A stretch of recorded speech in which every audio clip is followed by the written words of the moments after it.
হ্যাঁ, এই যে রুই মাছ কোনো ধরনের ফিট ছাড়া আলহামদুলিল্লাহ বেশ বড় হয়েছে আমাদের পুকুরে।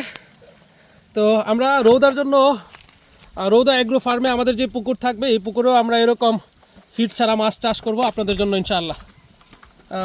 বিগ হেড মাছ, সিলভার মাছ এবং রুই মাছগুলো বেশ চমৎকার হয়েছে।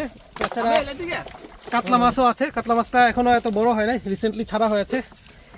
আর হলো এই যে পোড়া মাছ মাশাআল্লাহ, এটা হইলো মৃগেল মাছ। আর এদিকে দেন, এদিকে এই যে মানে এই যে দারকিনা মাছ নিয়ে জসিমউদ্দিনের কবিতা আছে খুব সুন্দর। আর হইলো মলা মাছগুলো সেই মলা মাছ বড় হয় সিলভার মাছ হয় এরকম একটা কথা প্রচলন আছে। নর্মালি মলা মাছ বড় হয় সিলভার মাছ হয় না, কিন্তু মলা মাছগুলোর সাইজ খুব চমৎকার।